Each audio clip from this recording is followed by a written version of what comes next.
So, yeah, very Blade Runner-esque we got going. So this is a terrapin, which again isn't in 3.0, but is going to be just after 3.0. Although I think we should probably, Glenn, shouldn't really, let's start the small amount, right? The new Aurora, perhaps.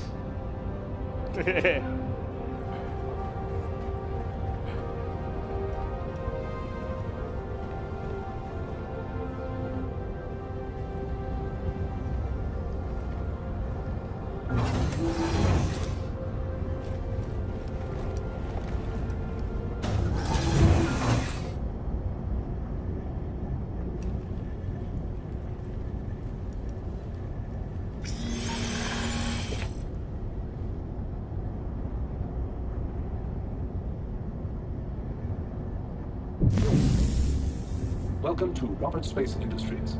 Enjoy the ride. System check.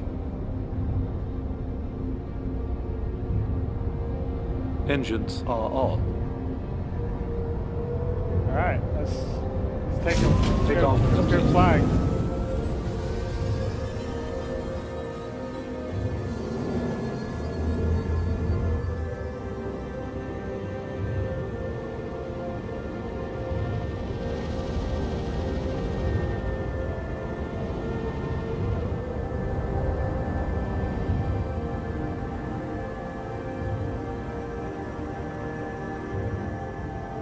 Not sure we're going to let you actually get this close to the populated areas, but we'll let you guys do it.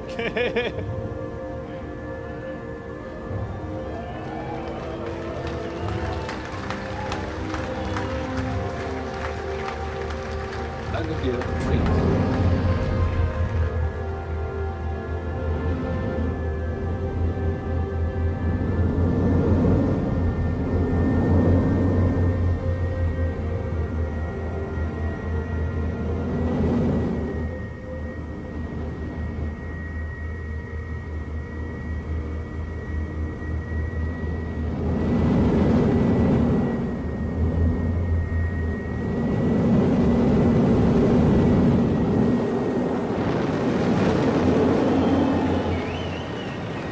So, what you're seeing here is ArcCorp, which is essentially a full-size, Earth-sized planet, completely covered with man-made structures, and at a real scale. So you're seeing everything to the horizon, fully covered. You can basically fly all over ArcCorp.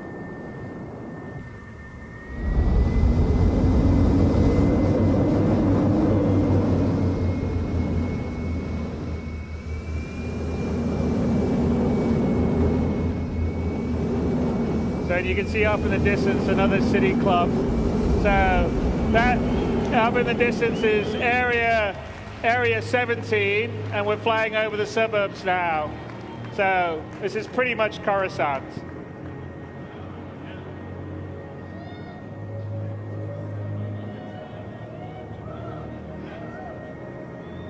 And this is our engine wizards in the Frankfurt office. Who's doing this? So Marco Cubetta and Alex Ramotti, who will be out here in a bit. And actually area 17 over there is about 25 kilometers in the distance. So we're just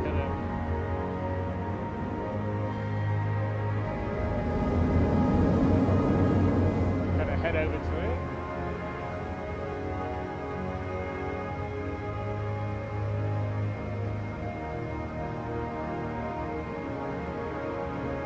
Landing gear deployed. 2947! There's that tradition. Hello, Citizencon 2947.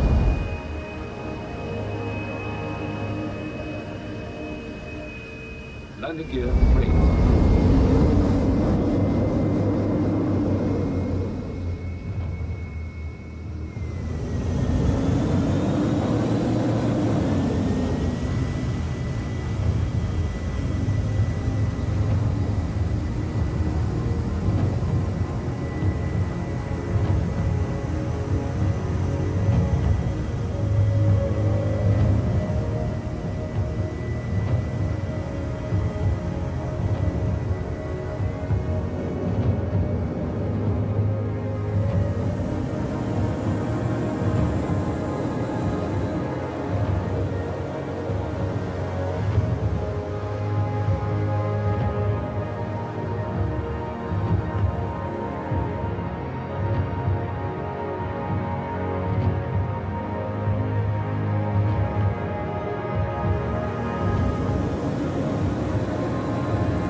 longer term that we're going to be building on our bigger, more populated planets, multiple landing zones. So Area 18 is one of them.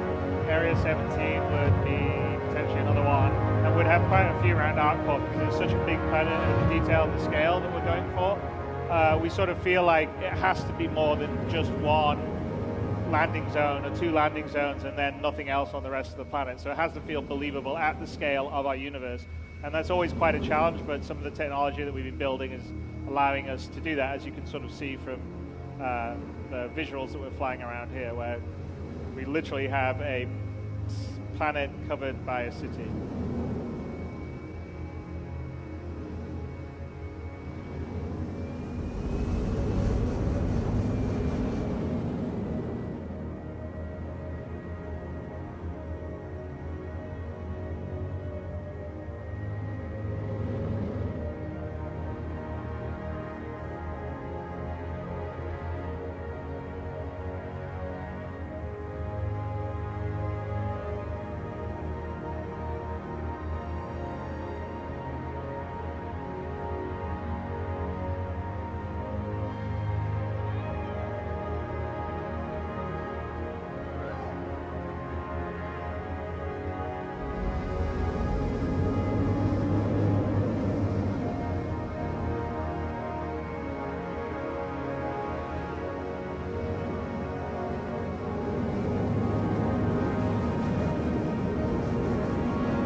So ArcCorp is one of our planets. Let's kind of head up to space, I think, here in a bit, Bled. We can have a little view of Area 17 as we go beside it, though.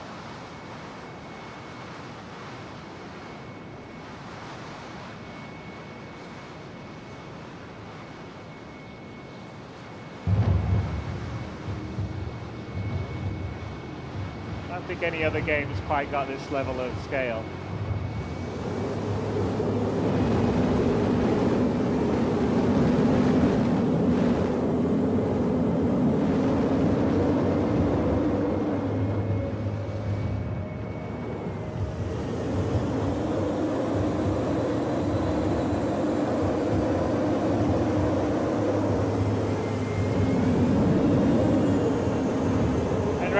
And that little the red cluster you see up there is actually the pyro system. So when we leave Stanton, that will be one of our destinations. As you sort of see.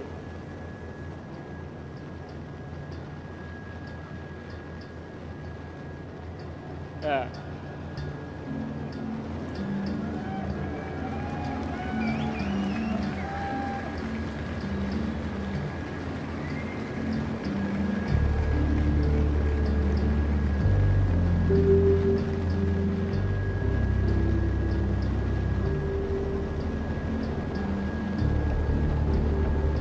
Well, don't worry, we're working hard on it for you guys.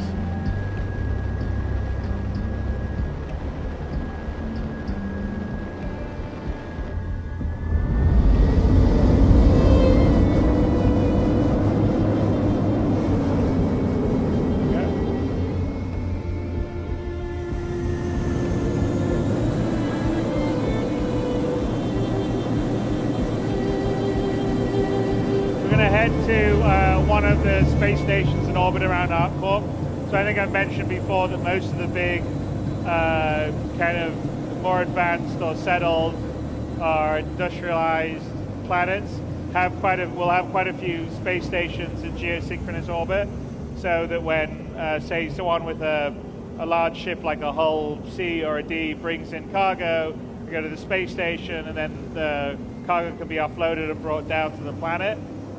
So we're just going to head to one of them. It's built using a new modular space station setup, and it's actually beyond 3.0. You're going to see a lot of space stations and variety, and we'll talk a little bit about how we're going to put them together and build them up around the Stanton system and the other systems as we expand out.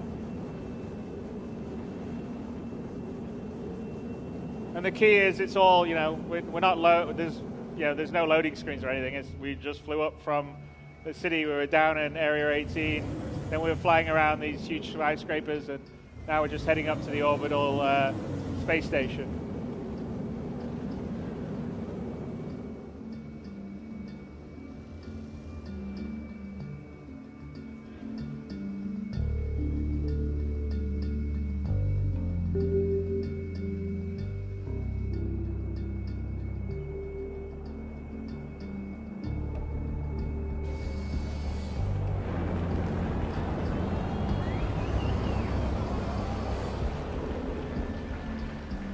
Glenn's just showing off.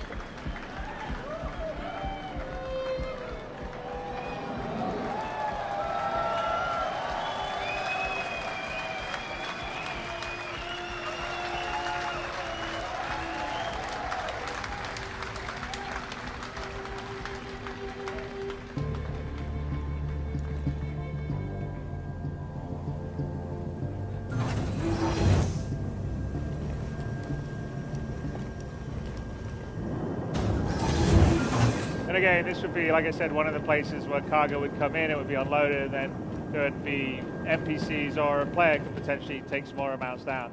But to give you an idea of this is, the beauty of the sort of Star Citizen 64-bit precision is like we fully, it's all there. We're up here on a space station looking down on the planet.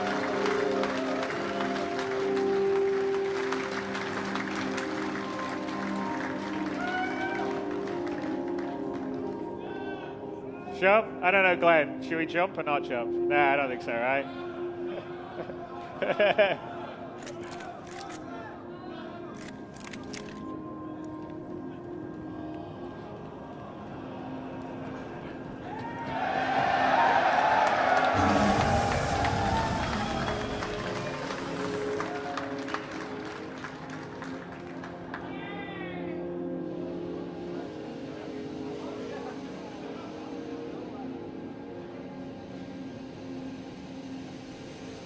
All right, let's get back on the platform.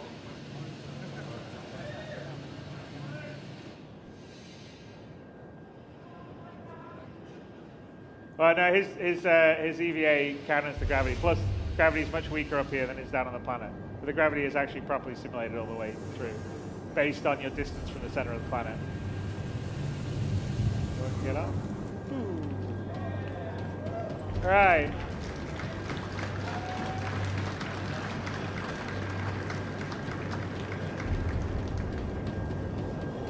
So inside these are all got interiors, and in fact, we'll show you kind of how we build them in a second.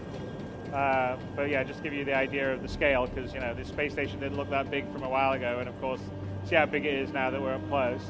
And if we go through here, there'll be an elevator we get through on the other side that would get us into the atrium. So we'll show you a bit of that in a little bit. Let's kind of continue on with our journey.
ArcCorp. No, that doesn't look very big. That's because we're sort of zoomed out on the star map. But Lorville is 23,205,500, whatever that is, 968, 66 now, 68 kilometers away, which is quite a long distance. So should we start our quantum?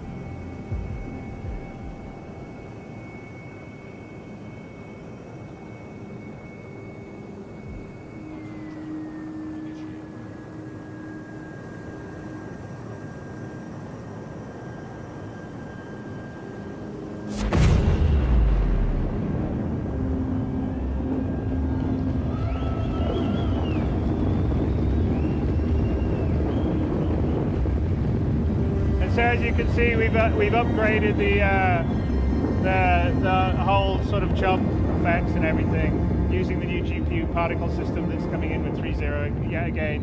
Yet another thing that we've added, which you can see with the contrails and the engine trails.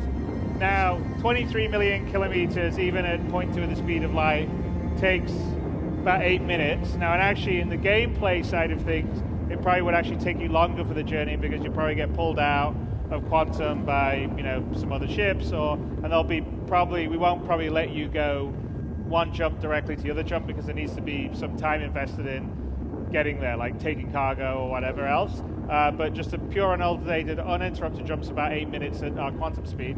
So while we're doing that, we're going to take a little bit of time to reflect back on the tech that you saw on display. So Sean, you want to come to the stage, and Alex Ramotti, who's one of the key people at procedural tech.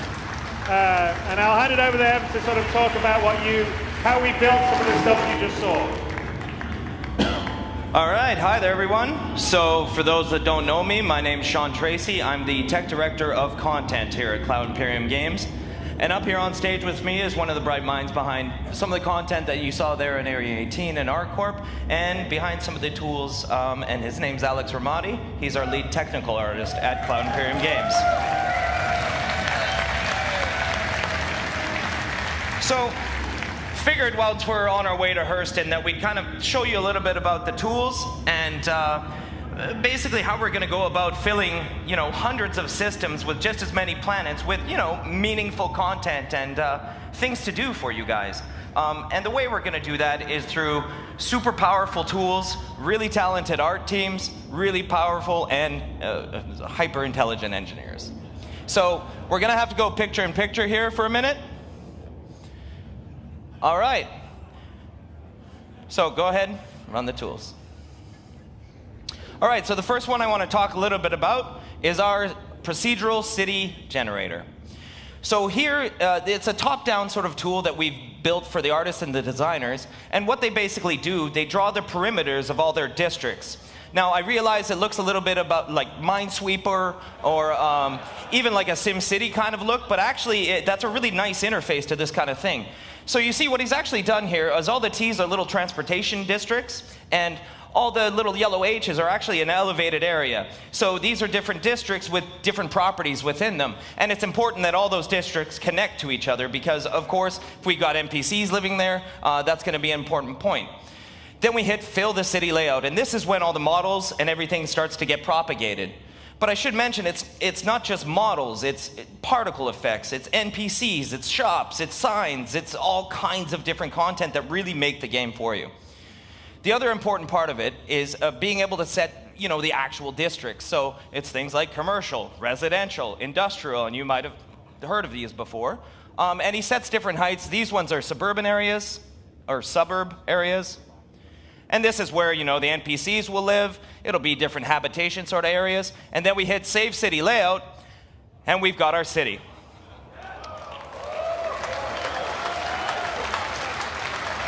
So it's a really exciting tool set, and again, this comes from lots of artwork and really, really, really intelligent engineers. So you can see that in the distance is our elevated area. We've got a sort of industrial area that's been built up. You've got the signs, you've got the shops, and you could even see before when it was a little higher up that there's transportation between all of these districts, so you can still move around between, and that could be monorails, that could be roads, that could be whatever the artists actually come up with. Or design, rather. They come up with it. So as he flies around, you can see that this was more the commercial kind of area. This is where you'd find some of your shops, things like Dumpers Depot. And then over here was that sort of suburb area that he actually built up. So again, it's a really powerful tool set, but it's really only one piece of the puzzle. So the next piece of that puzzle is building up the interiors to this. So keeping that same concept in mind, we load up a different tool set. And this one is called, we call it our layout editor. So this is our interior layout editor, and it can be used for all kinds of things. So here's our Data Forge editor. You might have seen this on ATV before. And this is where we set up all our, real meaningful data. So these are different libraries that are used.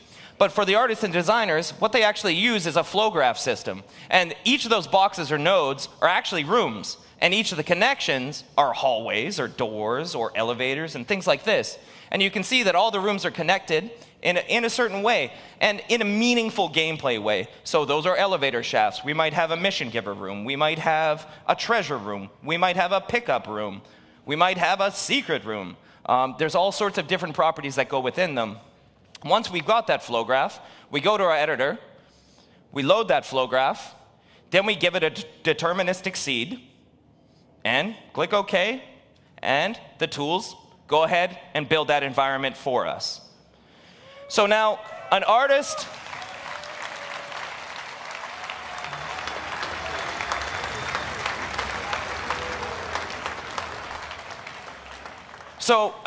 or a designer could absolutely build this. There's no reason why they couldn't. But there's a lot to do here. So you've got to connect walls, you've got to put lights in, you've got to place NPCs.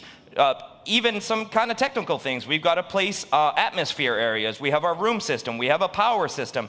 And one of the problems with that is that, it's a little prone to error. So like, oh, if I forgot my link, I didn't name it right, or whatever. Or I used an art kit that the art team wasn't quite ready for, things like this. So it kind of mitigates that problem. But you can see there's very meaningful content. And we've got a level of like Port Olisar already generated within a couple minutes. And again, design or an artist could absolutely do this. But again, we've got to fill a massive amount of content here. So he explores around a little bit. We can see that there was a shop earlier. I think we might have gone through Kasaba, check that out. And the other thing about it is a lot of these sort of systems will only generate like a certain one floor. But again, if we put like a stairs node within it, we're going to get different levels. So here we load a different flow graph. This one is a different procedural seed. And it builds up right again. So again, we can regenerate and regenerate and regenerate so many different sets of these interiors. All right, so that's the second piece of the puzzle. And the third piece of the puzzle, and one of the more exciting ones, you want to run the next video, is integrating it into our planet ecosystems. So the ecosystems, and what happens in this video is we're changing some of the properties just off screen of the ecosystem scattering. So it actually scatters all of these assets. So again, the cities plus the interiors within them, and it integrates them seamlessly into the ArcCorp cities. So you can see there's Area 17 in the background. Kind of looks like LA with the smog. But we changed some of these different properties, and you can see the scattering happens over and over. So we're about to hit Hurston here. I'm going to go ahead and give it back over to Chris, but I really hope you guys enjoyed the tools, and really thank the team for working on that stuff.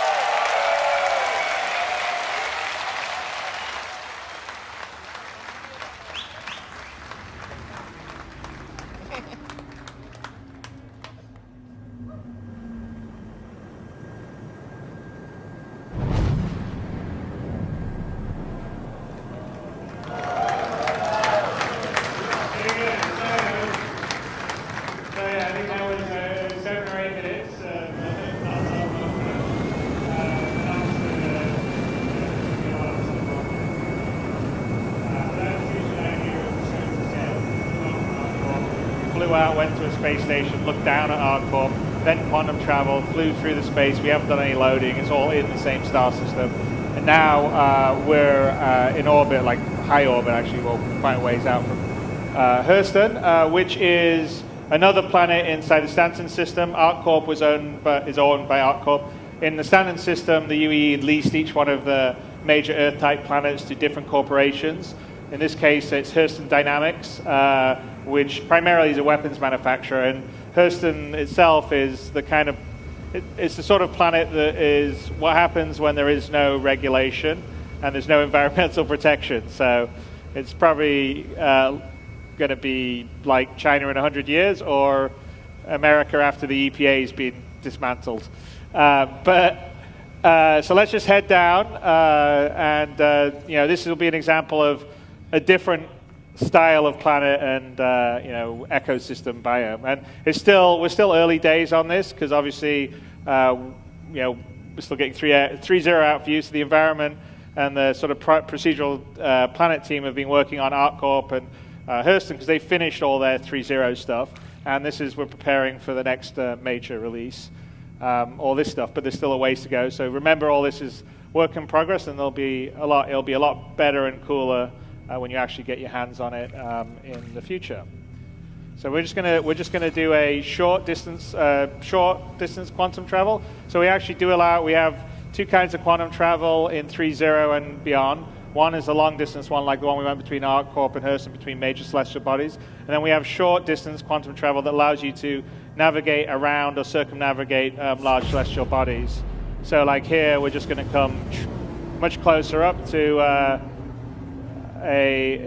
the kind of sort of low orbit gateway into Hurston. So I'll let Glenn take us down with his consummate flying skills.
Yeah, so the German engine team that does all the procedural planet stuff has been adding obviously a lot of stuff to the procedural planet tech. The oceans have all been ported over to GPU, and ultimately we're not doing it here, but there actually has. If we get low enough, you'll probably see it's full wave simulation. When we get low enough, we want to have the thing where the wake from the ship creates waves. That's not in yet, but we will be doing that at some point.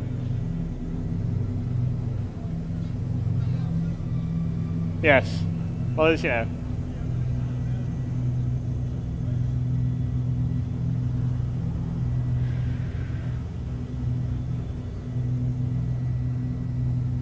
But we're heading in our way to Lawville, which is the main landing zone on Hurston. So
and as we sort of build this out in the future, there'll be a lot more sort of mining infrastructure. This is basically an area that Hurston sort of strip mined for all the minerals and creating its weapons and its sort of factories that we'll get to in a bit. But as we move forward, we've just sort of beginning of fleshing out sort of the secondary locations and objects. We're going to add things like, big, macro vehicles that would be excavating dirt and stuff, and give it a lot more variety, because Hurston's going to have quite a few more ecosystems than we're showing right here. But let's head up towards Hurston. You can actually see in the distance the big Hurston Dynamic. It's sort of like the Tyrell building from Blade Runner. So that's the main area, and actually when you land in Hurston, that's where you're likely to land, and it has all these beautiful shops inside, and it's all nice, but the outside of it's all kind of smog and factories and polluted air. So let's fly up through. And again, Lawville's built using the same tech. It's a different kind of building set for a lot of it, but it's using the same sort of distribution tech that we do to sort of build out a city at a realistic scale for the ships that we have in the game, so, which is kind of important for our game, because we want to have everything feel real, visceral, tactile.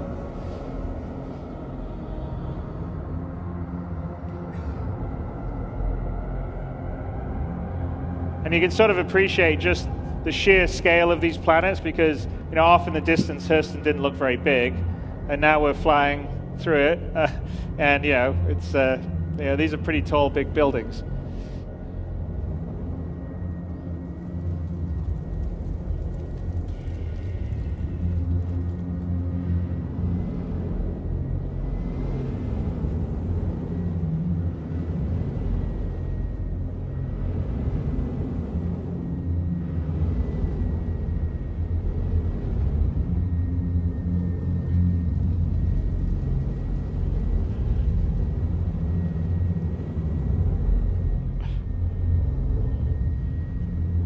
Glenn likes to show off.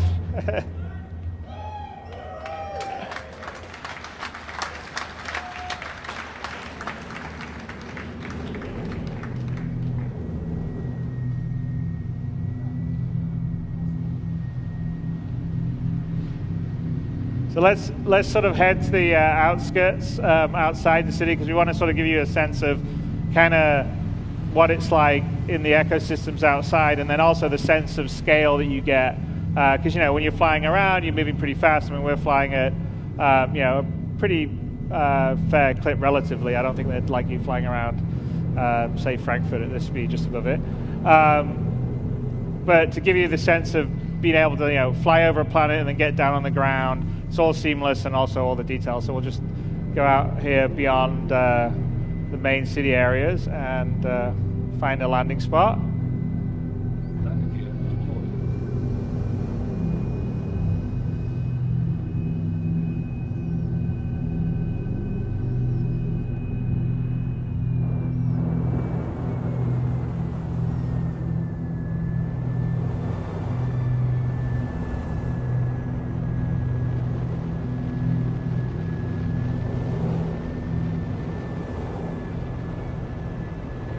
Find one that's not rock. There you go.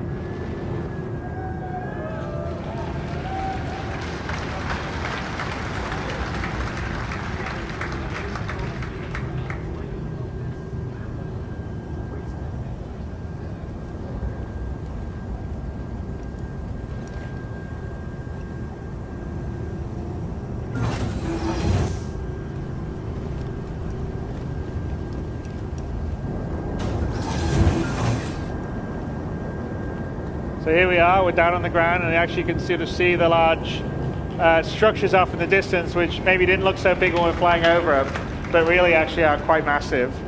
And this is kind of like the kind of tundra area outside Lorville. And let's go for a little run.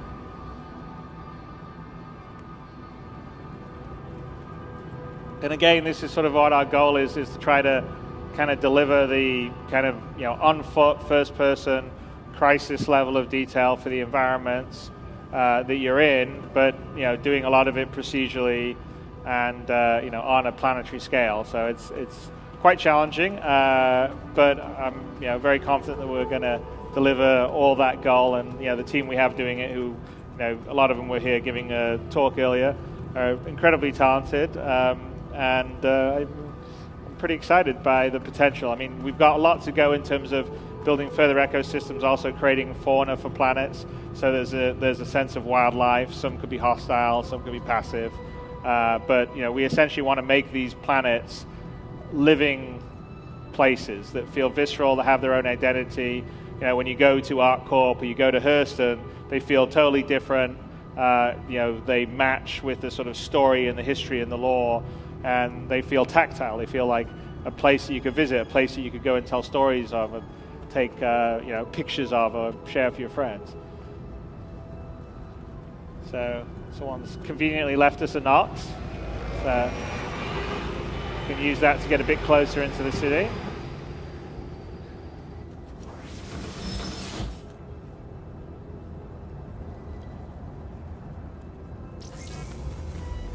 Systems activating. Systems on.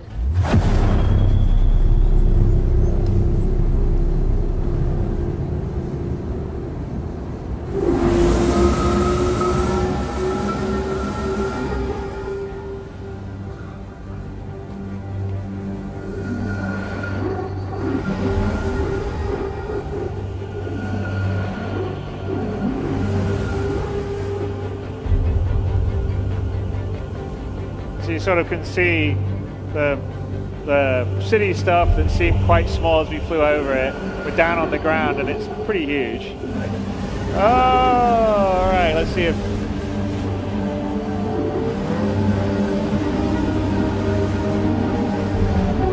Oh! Glenn, you're just showing off now.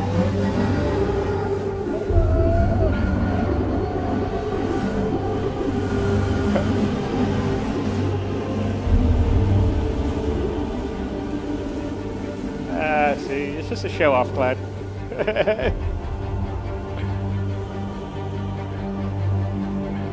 I don't think it's that good of a show off. So here we're sort of coming to the outskirts of one of the factory areas of Lorville.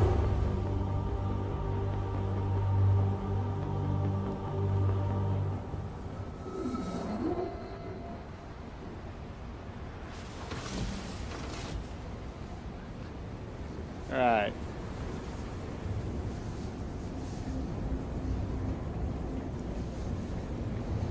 And again, we just have the beginnings of sort of our NPC population system. So some of the other stuff besides the interior procedural stuff is, longer term we're working on sort of a background crowd simulation system, a traffic simulation for ships coming and going in the background. The doc says it sounds a little physics bugs going on. Then we have foreground NPCs that would be like mission givers that have their own full schedules and stuff like that. But all the places will get populated and feel like they're full of life. So you'll have like I said, the whole goal is to have 90% NPCs to 10% players in the universe. And when you come to a place like Lawville or a place like ArcCorp, it has to feel like, it has millions of people in it because these cities are that scale and that's sort of what we're used to. And so we're working very hard to build background systems to be able to do that, scale it, create them on demand, and create a realistic feeling location on whatever planet you're visiting. So as you can see, there's the Hurston Dynamics main building off in the distance. So it's again, that gives you a sense of like the scope and the scale of the city really is compared to what we're doing now.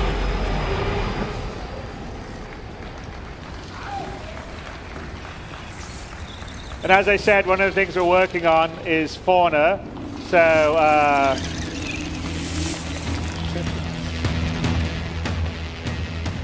these are the Oni, the Zyphopod Oni crabs. So they're little scavengers on Hurston, and there's quite a few other things that we're going to have on Hurston when we do it. But you'll have them running around and a bunch of other ones. But there you go. There's Lawville, there's Hurston.